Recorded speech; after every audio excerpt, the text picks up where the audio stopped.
The forbidden rescue. The storm was getting worse.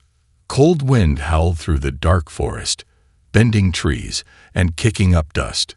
Ethan pulled his jacket tighter, his boots sinking into the soft, damp ground. His ship had crashed 2 miles away, but that wasn't his biggest problem anymore. Somewhere in the distance, a sharp cry echoed through the night. It was not human. Ethan froze. He had been exploring this alien planet for days, but he had never heard anything like this before. The sound was a mix of pain and rage, like a wounded predator trying to fight back. His instincts screamed at him to turn around, but curiosity pulled him forward. He stepped carefully, pushing through the thick brush, his flashlight cutting through the darkness. Then he saw it. A large metal pod had crashed into the ground, half buried in the dirt. Smoke rose from the wreckage, and sparks flickered from broken wires. Next to the pod, lying in the mud, was a creature unlike anything Ethan had ever seen. She was tall, at least 6 feet, even as she lay there, struggling to breathe. Her body was covered in dark silver fur, her hands had sharp claws, and her legs were built like a runner's. Powerful, fast, but the most striking thing about her was her eyes.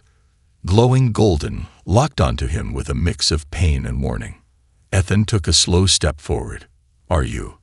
The alien snarled, baring sharp fangs. Blood dripped from a wound on her side, staining the fur red. She tried to lift herself, but her strength gave out, and she collapsed with a groan. Ethan hesitated. This was dangerous, very dangerous, but she was dying. He sighed and took off his backpack, pulling out medical supplies.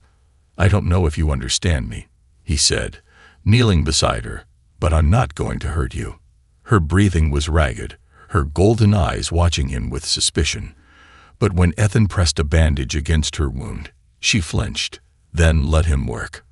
Her blood was warm, too warm. He could feel the heat even through the gloves. "You got hit bad," he murmured, securing the bandage. "I don't know if this will help, but it's better than nothing." She stared at him for a long moment, her expression unreadable. Then, with a weak breath, she spoke. "You claim me." Ethan blinked. "What?" The alien's eyes flickered with something strange. Hope. Fear. Her hand, weak but sharp, gripped his wrist. "I am yours now," she whispered. "By the law of my people." Ethan's heart pounded. "Whoa, hold on. I don't." A distant howl shattered the night, a deep guttural sound, not from one throat, but many. The alien's eyes widened in alarm. "They come." Ethan looked around. The forest had gone too quiet. No wind, no insects, nothing. Then he heard them. Heavy footsteps, snarling breaths, the sound of claws digging into the ground. The wolves were coming. Ethan swallowed hard. He didn't know much about this planet's creatures, but one thing was clear. They weren't friendly. The alien woman grabbed his jacket. "Run," she whispered. Ethan didn't have to be told twice. He hoisted her onto his shoulder, her body heavy with exhaustion, and started moving. Branches whipped against his face as he sprinted through the forest. Behind him, the howls grew louder, closing in. He could hear them now. Massive bodies crashing through the trees, growls like thunder rolling through the air. His lungs burned, but he didn't stop. He wouldn't make it far carrying her, but leaving her behind wasn't an option. Then, ahead, he spotted an old ruin, a stone structure covered in moss, half collapsed but still standing. It was a long shot, but it was better than open ground. Ethan raced inside, ducking under a fallen beam, his heart slamming against his ribs. He placed the alien woman down behind a broken wall, pressing a finger to his lips. She nodded weakly, understanding. The howls stopped. Ethan held his breath. Then, thud, thud, thud. A shadow moved outside. Then another. Glowing red eyes peered through the darkness. The pack had arrived. Ethan could see them now. Massive creatures, taller than men, their bodies covered in thick fur and armor like plates. Their claws were long, sharp, made for tearing flesh. The largest of them stepped forward. Its fangs gleamed under the moonlight as it sniffed the air. Then it spoke. "You have taken what is ours." Ethan felt a chill run down his spine. These weren't just animals. They were intelligent, and they were angry. The alien woman beside him struggled to speak. "Please," she whispered, "don't let them take me." Ethan's fists clenched. He had just been trying to help, but now, somehow, he had become part of something much bigger. And if he made one wrong move, he was dead. The trial of the pack. Ethan barely had time to breathe before the wolves closed in. The largest of them stood at the center, his fur a dark, stormy gray, his shoulders as wide as a tank. His eyes, red as burning coals, locked onto Ethan like a hunter staring at his prey. "You have taken what is ours," the wolf growled, voice deep and filled with authority. "A human dares claim the daughter of Fenraki blood." Ethan didn't know what to say. His muscles tensed, his mind racing for a way out. He had survived a lot of crazy things in his time, but this was something else entirely. The alien woman, Lurva, was still weak beside him. She struggled to rise, her breathing heavy. "I was dying," she whispered. "He saved me." The gray wolf's ears flicked back. His gaze didn't leave Ethan. "He took you. He touched you. By the ancient laws, he has claimed you." Ethan blinked. Whoa, hold on. I didn't claim anybody. I was just trying to help." The wolves growled in unison, a deep, rumbling sound that made the ground tremble. More shadows emerged from the trees, dozens of them, their eyes glowing, their bodies tense with aggression. A second wolf, slightly smaller but just as deadly, stepped forward. His fur was jet black, his movements sharp and precise. "If he has claimed her," he said, voice low and dangerous, "he must prove himself, by combat or by death." Ethan's stomach twisted. That's not really much of a choice. The black wolf bared his fangs. "Then you die where you stand, human." Lurva forced herself up, her golden eyes burning with defiance. "No," she growled. "He fights. He deserves the right." Ethan looked at her in disbelief. Did she just volunteer him for a death match? The gray wolf raised his head, considering her words. Then he nodded. "Very well. The trial of the pack begins at first light. If he survives, he may walk among us. If he falls," he turned, his fangs gleaming, "then his bones will feed the earth." Ethan let out a slow breath. Great, just great. The night before the fight, they led him to a stone structure in the heart of their camp, a massive fortress carved into the mountainside. Firelight flickered against the walls, casting long shadows of the alien warriors who watched him with silent judgment. Ethan was thrown into a holding cell, a cave-like chamber with nothing but a stone bench and a burning torch for light. Lurva was placed in the chamber beside his, separated by thick iron bars. She sat on the ground, her tail curled around her as she examined her healing wound. Ethan leaned against the wall, rubbing his face. "So, do you want to tell me what exactly I'm fighting tomorrow?" Lurva looked at him, her expression unreadable. "A Fenraki warrior, one of our strongest." Ethan exhaled sharply. "Right. And what's my chance of winning?" Silence. His stomach sank. "Not great, huh?" She tilted her head. "Humans are different. You do not fight like us. That may save you." Ethan let out a dry laugh. "Great. I'll just throw a punch and hope for the best." Lurva studied him for a moment, then stood. She stepped closer to the bars that separated them.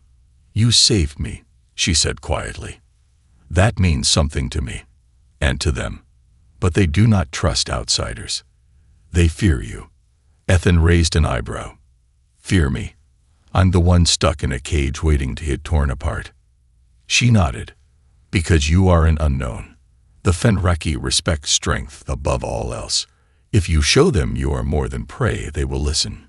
If you run, they will hunt you to the ends of the stars. Ethan sighed. Good to know. She hesitated. Then, slowly, she reached through the bars and placed a clawed hand over his. Her touch was warm, her grip strong despite her exhaustion. You are not alone in this, Ethan, she whispered. Fight well. I will stand beside you, if you survive. He swallowed. No pressure. The trial begins. The sun had barely risen when they dragged him to the arena. It wasn't really an arena, more like a clearing surrounded by towering cliffs, where hundreds of Fenreki stood, waiting for blood. Ethan felt the weight of their stares as he was shoved forward. This was not a fight. This was an execution. Then, from the opposite side of the clearing, his opponent stepped out. The warrior was massive, easily 7 feet tall, built like a war machine. His fur was a dark brown, scars running across his chest like battle trophies. His claws were tipped with metallic blades, and his eyes were filled with murderous intent. Lurva stood among the crowd, her golden eyes locked on Ethan. She looked worried. That wasn't a good sign. The gray wolf, the leader of the pack, raised his hand. The trial of the pack begins. Fight or fall. The warrior lunged. Ethan barely dodged as razor-sharp claws swiped past his face, cutting through the air like a knife. He didn't have time to think. He rolled backward, barely escaping another slash. His opponent was too fast, too strong. One hit, and it was over. Ethan had fought before, back on Earth. He had trained in hand-to-hand combat. But this was something else. The Fenreki warrior charged again, claws flashing. Ethan ducked, then did the only thing he could. He threw a fist straight into the wolf's jaw. It felt like punching a brick wall. Pain shot up his arm. The warrior barely flinched. Ethan's eyes widened. Oh crap. The warrior grinned. Then he swung. Ethan had 1 second to react. 1 second to live or die. The battle no human should win. The world slowed. Ethan saw the warrior's clawed hand swinging toward his skull, a blur of motion, a strike meant to end him in one blow.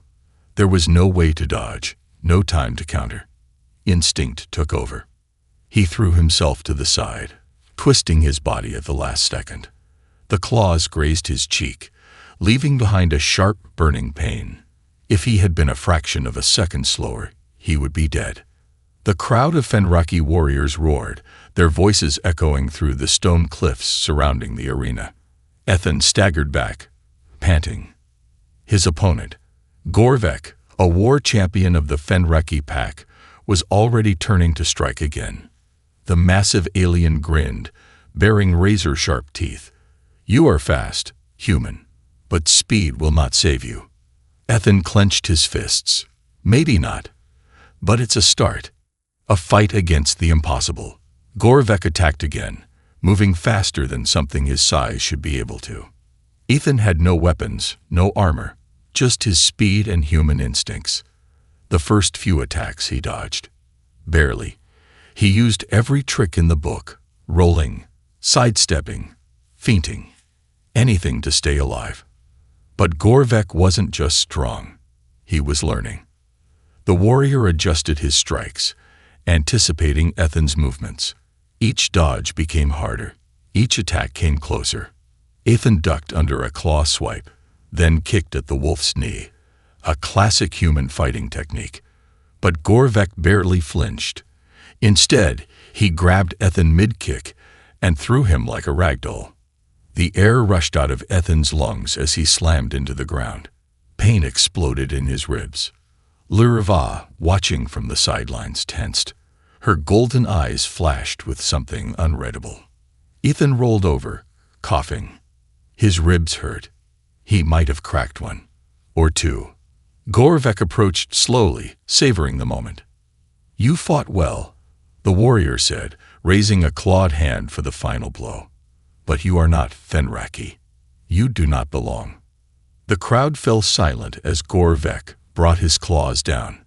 Ethan acted on instinct. Instead of trying to dodge, he lunged forward, too close for Gorvek's claws to fully connect.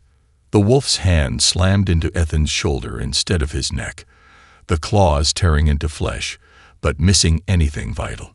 Ethan gritted his teeth through the pain. Then, with everything he had left, he slammed his forehead into Gorvek's nose. A sickening crack echoed through the arena. Gorvek stumbled back, dazed, blood dripping from his broken snout. The Fenraki warriors gasped. Ethan took his chance. He surged forward, ramming his elbow into Gorvek's throat. The giant alien choked, staggering. Ethan kept moving, swinging low, striking the wolf's knee. This time, Gorvek went down. Ethan didn't stop. He jumped onto the warrior's back and wrapped his arm around Gorvek's throat. A classic human chokehold. Gorvek thrashed. His claws sliced into Ethan's side, but Ethan held on, tightening his grip. Seconds stretched into eternity. Then, Gorvek stopped moving. The massive warrior collapsed, unconscious. Silence. Ethan rolled off, panting, his arms weak. His body ached everywhere. His shoulder, his ribs, his side. Blood trickled down his face, mixing with sweat. Then he realized. He had won. A human victory. For a long moment, no one spoke. Then, from the sidelines, a deep growl of approval rumbled through the crowd. The gray wolf leader stepped forward, his red eyes burning with curiosity. You used Fenraki strength against him. But your tactics, they were not of the pack. Ethan, still gasping for breath, wiped the blood from his face. Yeah, he muttered. It's called fighting smart. A moment passed. Then the gray wolf laughed. A deep, powerful sound. Perhaps, the leader said, looking at Ethan with new respect, this human is stronger than he appears. The crowd erupted in howls. The trial of the pack was over. And Ethan had won. A new path. Ethan sat against a stone wall later that evening, his body aching from head to toe. His wounds had been treated, primitive but effective. Lirva stood beside him, arms crossed, her golden eyes filled with something between amusement and admiration. You fought well, she said. Better than I expected. Ethan let out a tired laugh. You and me both. She crouched beside him. You are one of us now. Ethan raised an eyebrow. Is that a good thing? Lirva hesitated, then nodded. It means you are protected, but it also means. She glanced toward the leader's tent, where the gray wolf was speaking with the other elders. Ethan frowned. What? Lirva's ears flicked. It means the others will come for you. They will not accept a human standing among us. Ethan exhaled. Of course, it wasn't over. Just then, the gray wolf approached. You fought with honor, Ethan of Earth, he said. You have earned your place. Ethan didn't like the tone in his voice. But, the wolf's eyes gleamed. But your fight is not finished. Lirva tensed. Ethan felt a cold chill run down his spine. Tomorrow, the leader continued, you will meet the true challenge. Ethan sat up. You mean that, wasn't it? The wolf bared his fangs in what might have been a smile. No. He stepped closer, lowering his voice. The warlord has heard of you, and now, he is coming. The princess's secret. The fire burned low in the great hall, its dim glow casting long shadows against the stone walls. Ethan sat on a fur-covered bench, his muscles aching from the brutal fight earlier that day. His wounds were healing. Thanks to some strange alien herbs, Lirva had pressed into his skin, but the exhaustion sat heavy in his bones. He had survived. He had won. But now, a greater danger loomed. Across the room, the gray-furred leader of the Fenraki, the one they called High Fang Thorkel, stood speaking with his council. His red eyes flickered toward Ethan every so often, his expression unreadable. Ethan could feel it in the air, the tension, the unspoken fear running through the pack. Then, Lirva entered. She moved with quiet strength, her silver-furred body still graceful despite her wounds. Her golden eyes locked onto Ethan, and in them, He saw something he hadn't noticed before. A secret. A warning. She strode toward him, her voice low. "Come with me." Ethan frowned but followed without question. They slipped out of the great hall, moving through the darkened village. The other Fenraki watched them from the shadows, some with curiosity, others with outright hostility. He wasn't one of them. Not truly. And many of them wanted him dead. Lurva led him up a narrow, winding path along the cliffs. Cold night air bit at his skin as they climbed higher, away from the village lights. When they reached the top, Ethan saw a massive stone structure, a ruined temple, covered in thick vines, its pillars cracked with age. Lurva stopped, turning to face him. "This place is sacred to my people," she said. "It is where our ancestors spoke to the stars." Ethan glanced around. The air felt heavy, ancient. "Why did you bring me here?" Lurva hesitated. Then, after a moment, she spoke. "I need to tell you the truth," she said, "before it is too late. The truth about the Fenraki." Lurva stepped forward, her golden eyes searching Ethan's face. "My people are warriors, Ethan," she said, "but we were not always like this." She gestured to the ruins. "Long ago, we were explorers. We looked beyond our world, to the stars, searching for knowledge. We built great cities, powerful ships. We were not just a pack. We were an empire." Ethan listened, fascinated. "So what happened?" Her expression darkened. "The warlord happened." Ethan felt a chill. He had heard the name before. The warlord. Skortan. "The warlord believes we were meant for conquest." Lurva continued. "He and his followers rejected our past, saying it made us weak. They destroyed our temples, erased our history, and turned us into what you see now. A race of hunters, locked in endless war." Ethan exhaled slowly. "And you don't agree with him?" "No." Her claws tightened into fists. "I was born into the royal bloodline, the last heir of the true Fenraki. When my father died, the warlord claimed the throne. He forced my people into war. Those who resisted died." Ethan frowned. "Then why is he letting you live?" She hesitated. "Because of the law. Fenraki traditions are old, older than even he can change. By the ancient rules, I must have a mate before I can challenge him." Ethan's stomach twisted. "And because I saved you." Lurva nodded. "You became my mate, at least by the law." A long silence stretched between them. Ethan rubbed his temples. "So let me get this straight. The warlord wants to kill you, but he can't because of some ancient rule.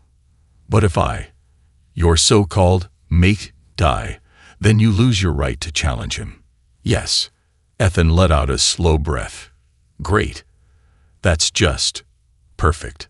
Lurva studied him, then spoke softer.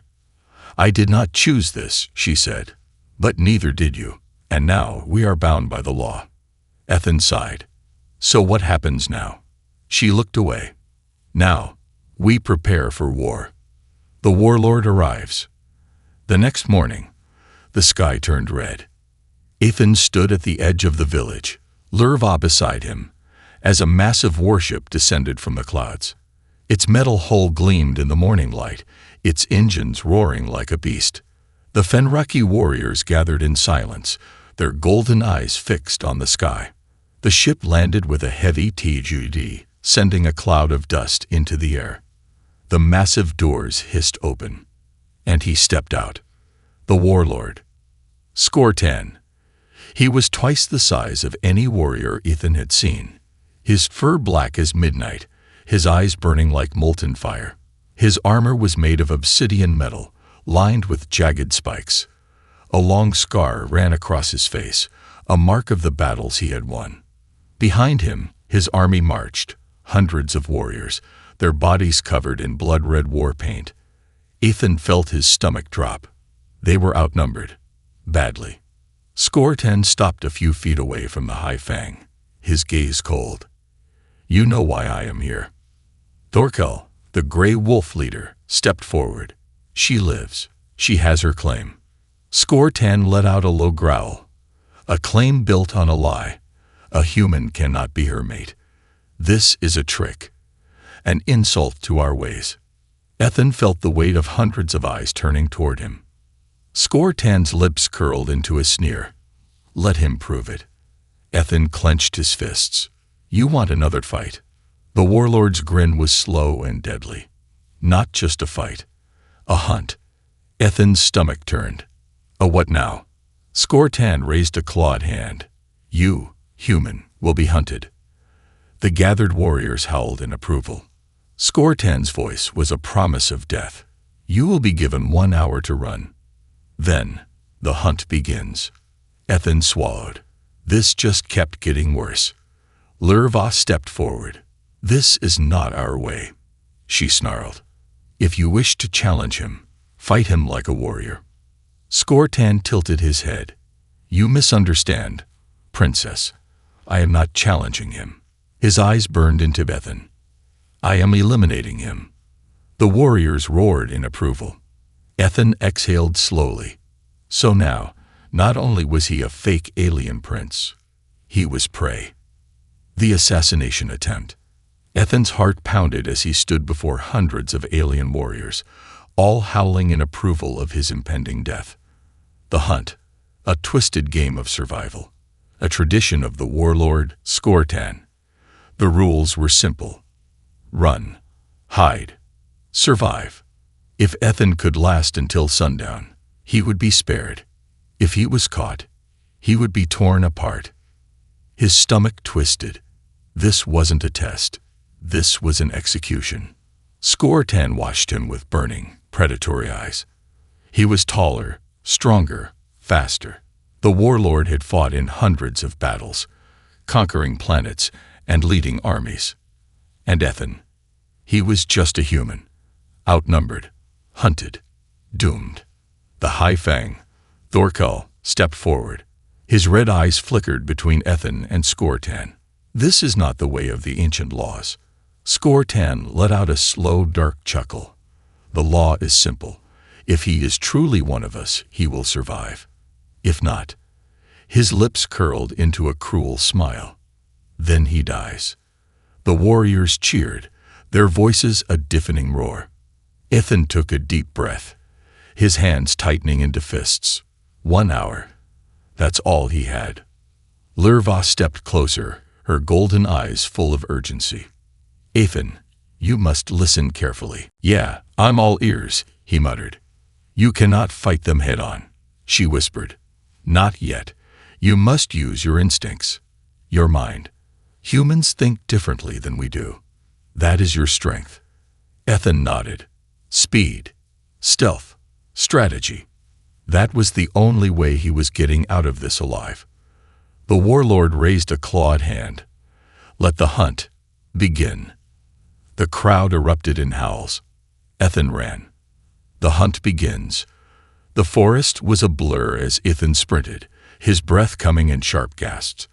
The thick alien trees stretched endlessly in all directions, their twisted branches clawing at the sky. The ground was uneven, the underbrush thick and tangled. He didn't slow down. Behind him, horns sounded, deep and echoing. The hunt had begun. Ethan's legs burned, his heart hammered against his ribs. But he didn't stop. He had 1 hour before sunset. 1 hour to outsmart the greatest predators this planet had ever seen. Then he heard it. A low growl. To his left. Ethan ducked behind a fallen tree just as a massive Fenraki warrior crashed through the brush. His fur was dark, his muscles rippling with power. His nose twitched, catching Ethan's scent. The wolf snarled and charged. Ethan had seconds to react. He grabbed a thick branch from the ground and swung as hard as he could. The wood shattered against the warrior's skull. The wolf staggered back, but didn't fall. Ethan's stomach dropped. Oh, come on. The Fenraki lunged again. Ethan dove to the side, rolling through the dirt. He needed something better. A weapon. A trap. Anything. Then he saw it. A ravine up ahead, steep and deadly. An idea formed. Ethan ran straight for the edge. The Fenreki chased him, gaining ground fast. Ethan reached the cliffside, turned sharply, and at the last second, ducked low. The warrior didn't have time to stop. With a surprised snarl, he launched forward, straight over the edge. Ethan heard a distant crash as the wolf vanished into the darkness below. One down. He exhaled sharply. 59 minutes to go. The assassination attempt. Ethan moved fast and silent, weaving through the dense underbrush. His breathing was controlled now, his body moving on pure survival instinct. But something felt off. The forest was too quiet. The hunting horns had stopped. Then, a whisper of movement behind him. Ethan spun just in time. A dark figure dropped from the trees. A masked assassin, faster than the others. Ethan barely dodged as a blade slashed toward his throat. His mind screamed. This wasn't part of the hunt. This was an assassination. The warrior moved with deadly precision, his blade flashing under the moonlight. Ethan ducked, sidestepped, and grabbed a rock from the ground. The assassin lunged. Ethan threw the rock straight into his face. The warrior stumbled back, just enough for Ethan to tackle him to the ground. They crashed into the dirt, rolling, claws and fists flying. The assassin was stronger, faster, but Ethan fought dirty. A handful of dirt thrown into the warrior's eyes, a sharp kick to the knee, forcing the assassin to buckle. Ethan grabbed the warrior's own blade and drove it into his chest. The assassin let out a choked snarl, his body twitching, then fell still. Ethan staggered back, panting. His arms shook, his chest rising and falling in sharp gasps. Then he heard it, a soft voice behind him. "You were not supposed to survive that." Ethan turned and froze. Lurva's expression was unreadable as she stepped into the clearing. His mind reeled. "You knew." She sighed. "The warlord will not fight you in open battle, Ethan. He is not a fool." Ethan clenched his jaw. So he sent assassins instead. Lurva's ears twitched. Yes, and he will send more. A long silence stretched between them. Then she reached into the shadows, pulling out something heavy, a weapon. She tossed it to him. Ethan caught it, a long, curved Fenreki blade, made from a metal darker than the night itself. Lurva stepped closer, her golden eyes serious. "You cannot keep running." Ethan's fingers tightened around the blade's hilt. "What are you saying?" She held his gaze. "You must kill the warlord. The war begins." The blade in Ethan's hands felt heavier than it should. Lurva's golden eyes were steady as she spoke again. "You must kill the warlord." Ethan exhaled sharply. His body still ached from the fight. His muscles screamed for rest.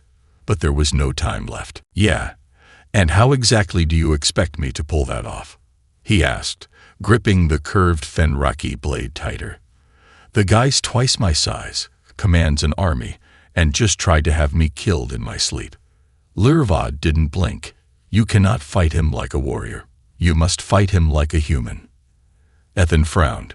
"What does that mean?" Her expression darkened. "It means you don't play fair." The enemy moves. They returned to the village under the cover of night.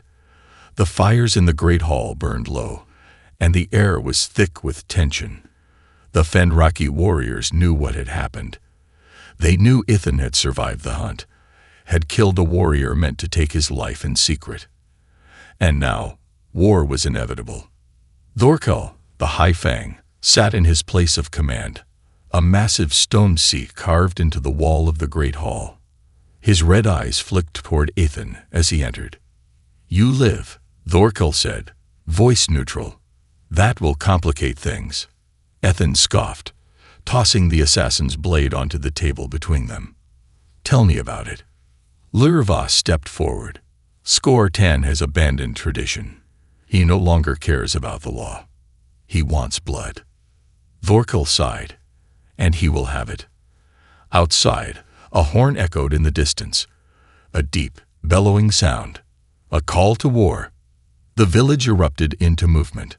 Warriors rushed to their stations. Armor was strapped on, weapons pulled from the armory. The warlord's army was coming. Ethan clenched his fists. He wasn't a soldier. He wasn't a general. But he knew one thing for sure. If they fought Skortan's army head-on, they would lose. "We need a plan," he muttered. Lurva nodded. "Then let's make one. The plan to kill a warlord."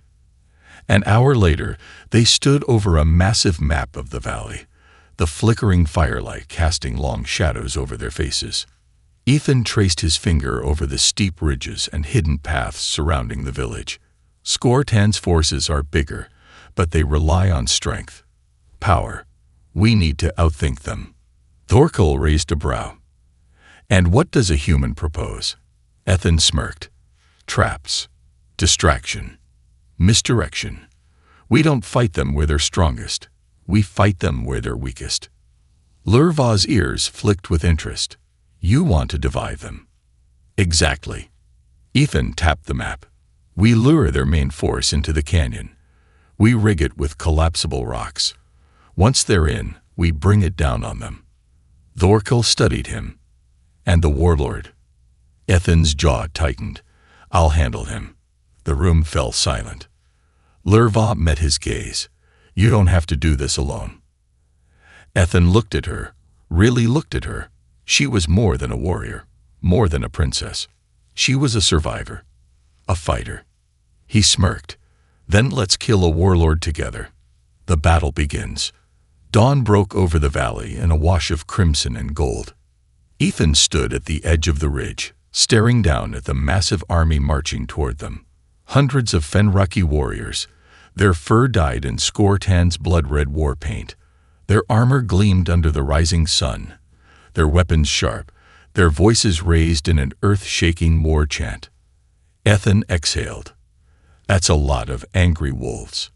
Lurva stepped up beside him, her golden eyes fierce. "Then let's make them regret coming here."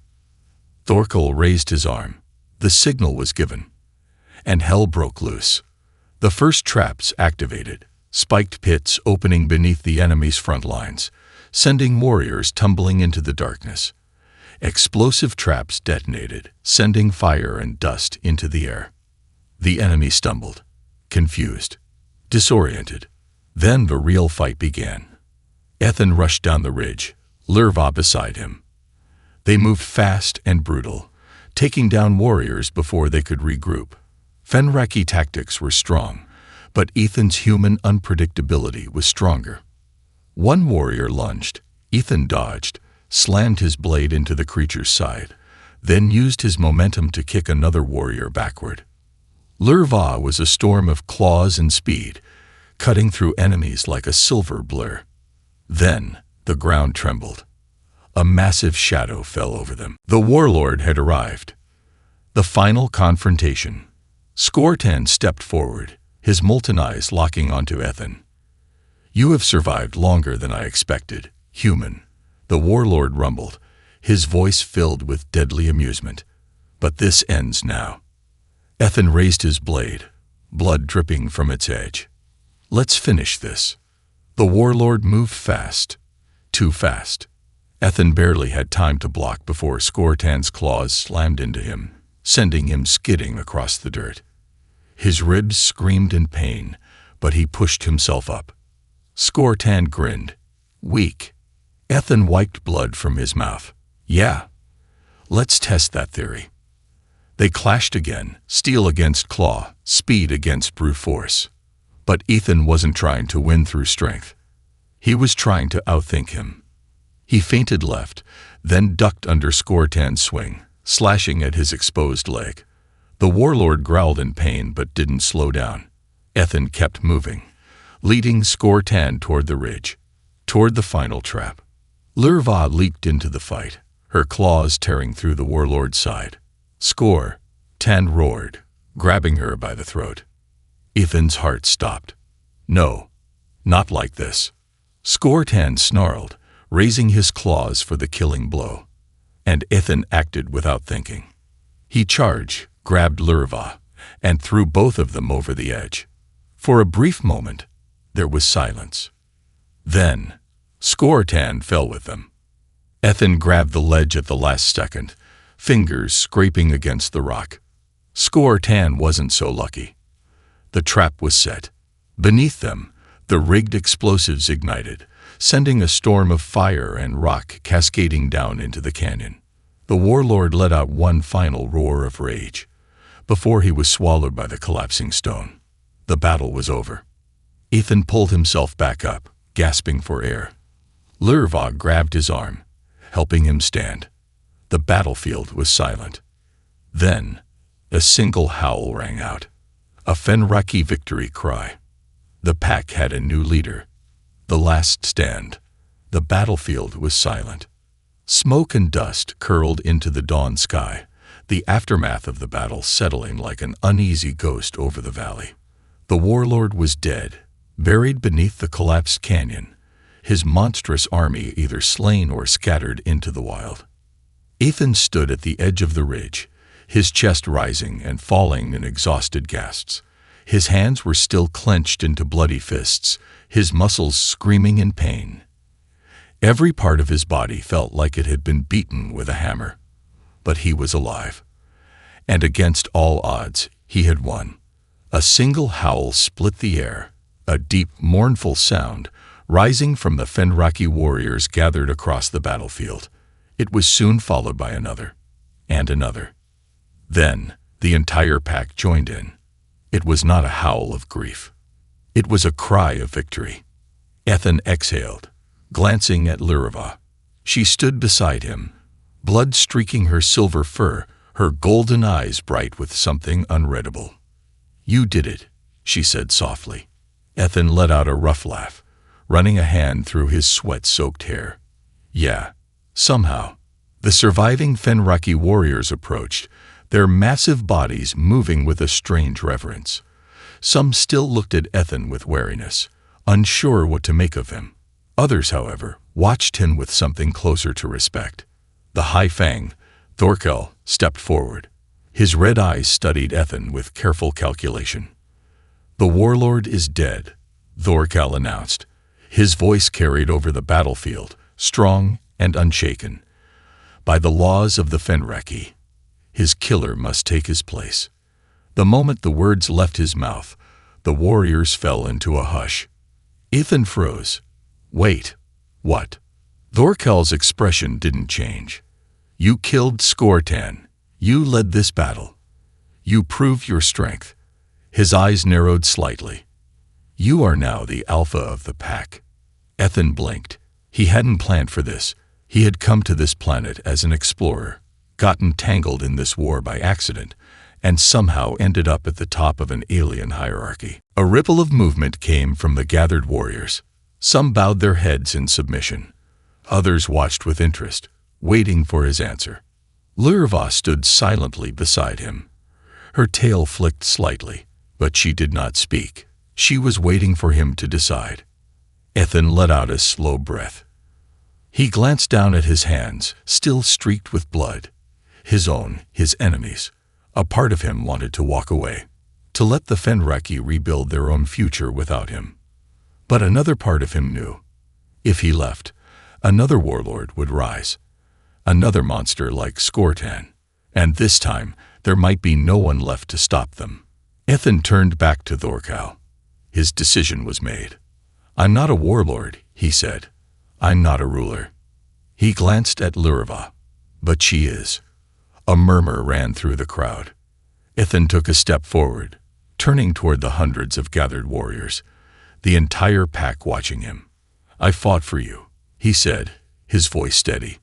"Not because I wanted power, not because I wanted to lead, but because I believed that you deserved a future, one that wasn't ruled by fear, one where you could be more than just warriors, more than just hunters."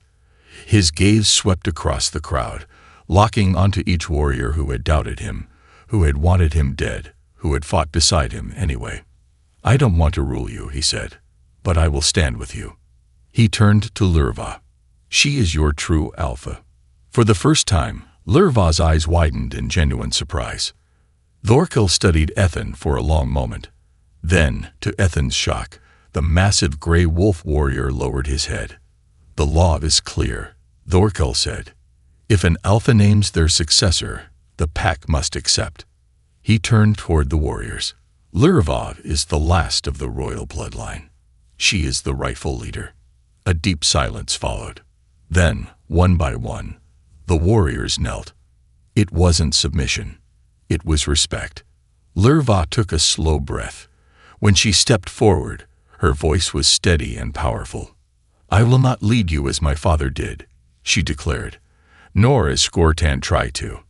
I will lead you into a new future, one where we are more than just conquerors, one where we reclaim what was lost. A wave of approval spread through the crowd. The Fenraki had a new ruler. And for the first time in centuries, they had hope. The aftermath. Hours later, Ethan sat at the edge of the ruined temple, watching the sunset.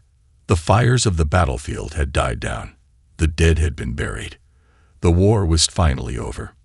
Lurvat approached, standing beside him. She was quiet for a long moment before she finally spoke. You could have taken the throne, she said. Ethan smirked. Not my style. She tilted her head, watching him. Then what will you do now? He exhaled. That was the question, wasn't it? His ship was still broken. His way home was still unknown. But when he looked at the Fenraki rebuilding their world, when he saw the future they could have, he realized he didn't want to leave. Not yet. Ethan leaned back against the stone pillar, grinning. Well, he said, I figure someone's got to keep you from getting assassinated. Lurva let out a low, amused chuckle. You would stay. Ethan shrugged. I think I already did. She studied him for a long moment.